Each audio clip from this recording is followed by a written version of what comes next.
हम सिर्फ डिपेंड होते थे कि लोग हम चिल्ला चिल्ला के बोलते थे कि हम एक्टर हैं, हम अच्छे परफॉर्मर हैं। फ्रिज का ऐड करते थे तो फैमिली मैन थे, आपका एक बच्चा था, आप एक मेल स्ट्रिपर का रोल कैसे कर सकते हो। Sir Indian institute creative skills जो क्रिएटर्स के लिए इनिशिएटिव लेके आया, कैसे आप देख रहे हैं? मैं एक लॉन्ग टर्म प्लान के हिसाब से देख रहा हूँ एंड एक safer atmosphere for youngsters, upcoming creative people के हिसाब से देख रहा हूँ मैं।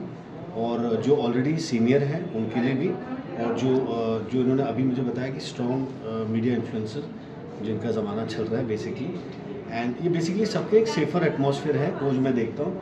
और बहुत सारी चीज़ें एक्सप्लोर करने के लिए आज हम सोचते हैं कि शोबिज़ का मतलब, जो मैं पहले कह रहा था कि एक्टिंग, फिल्म मेकिंग, प्रोड्यूसिंग, बस यही है।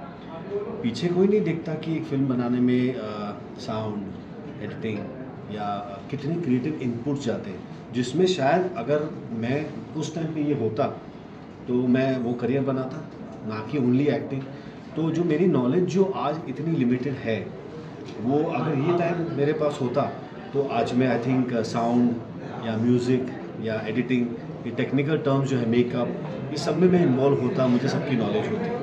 सर पहले के समय में होता था कि बॉलीवुड एक्टर्स या मतलब बड़ी हस्तियों को बुलाया जाता था किसी चीज़ को प्रमोट करने के लिए, लेकिन अभी के समय में क्या होता है कि इन्फ्लुएंसर को आगे तरजीह दी जाती है उन लोगों से पहले, तो उसके ऊपर आपका क्या? मैं खुद एक पर्सनली एक एक्टर ही हूँ, मॉडल हूँ, एक फिल्म मेकर, प्रोड्यूसर कह सकता हूँ, बट मैं इन्फ्लुएंसर नहीं हूँ। तो मुझे उसके बारे में ज़्यादा पता नहीं, बट जिस तरह से हमारा ये माहौल पूरा देश या पूरा ग्लोबल इसी पे चल रहा है कि आप कोई भी सोशल मीडिया में अगर आपने वो पकड़ बना ली है तो इट इज़ ग्लोबल।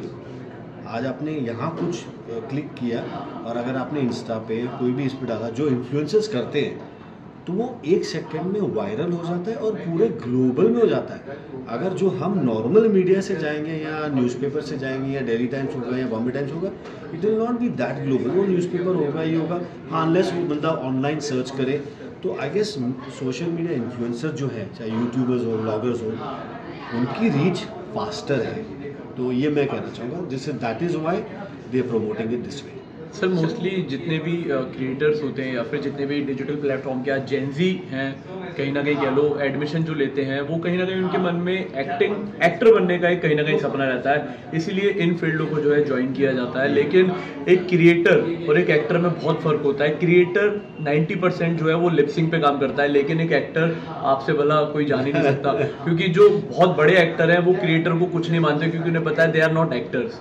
तो कितना ये बदलाव हो पाएगा कि एक क्रिएटर कभी एक बहुत बड़ा अच्छा एक्टर बन पाएगा, या फिर समझ रहे हैं आप?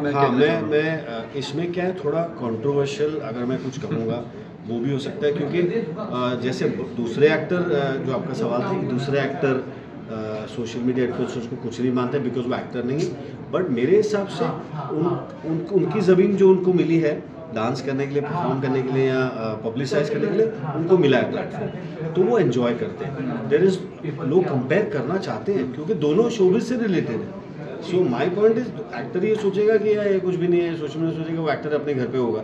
सो ये पॉइंट आता है, बट ये भी इंडस्ट्री का एक फन है। आई थिंक इसको नॉट एज अ चैलेंज नहीं लेना चाहिए, इसको एज अ फन लेना चाहिए कि चलो वो अपना एक एक्टर।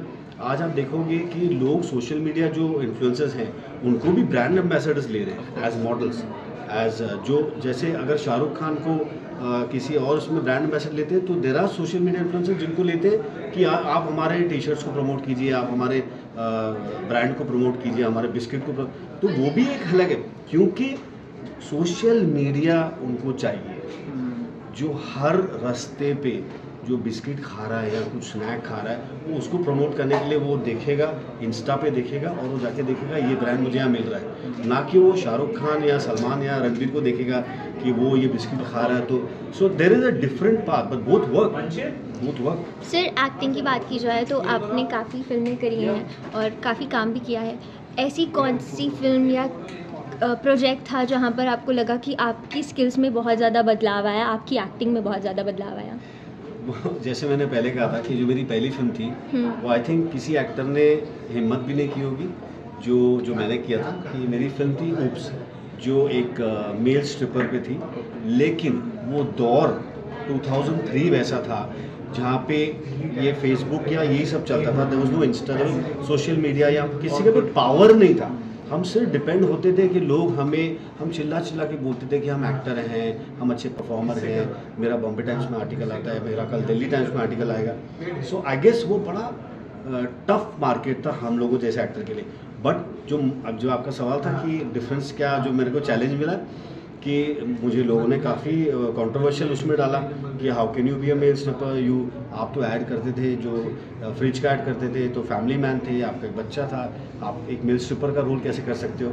लेकिन उसके बाद मुझे पब्लिक को साबित करना पड़ा कि मैंने फिर एक माय फ्रेंड गणेशा फिल्म की जो पूरा गणपति पे था, तो मैं वहाँ पे जय गणेश जी की आरती गा रहा हूँ। सो उसके बाद मुझे अपना मार्केट वापस लाना पड़ा, क्योंकि मेरे हाथ से बड़े बड़े ब्रांड्स, वर्लपूल हो, गोदरेज हो, ये काफ़ी ब्रांड चले गए, क्योंकि उनको लगा कि हमारा जो सो कॉल्ड ब्रांड एम्बेसडर है वो मेल स्ट्रिपर नहीं हो सकता था। बट लोगों को उस टाइम पे समझ नहीं थी कि ये एक्टर है, एक एक्टर परफॉर्म करता है, सो ही इज़ एन एक्टर, सो उसको वो परफॉर्म करने दो, ना कि उसको एक जज किया जाए कि oh he is a male stripper now. अब जब मैंने माय फ्रेंड गणेशा की तो मुझे वो पंडितों वाले रोल मिलने लगे। टू बी वेरी ऑनेस्ट, मेरे को तो इतने अच्छे एड्स मिले जहाँ मैं तिलक लगा के अगरबत्ती का ऐड कर रहा हूँ, मैं दिए का ऐड कर रहा हूँ, मिक्सर का ऐड कर रहा हूँ। सो माय पॉइंट इज, लोग आपको इंडस्ट्री में आज नहीं करते, उस ज़माने में करते थे।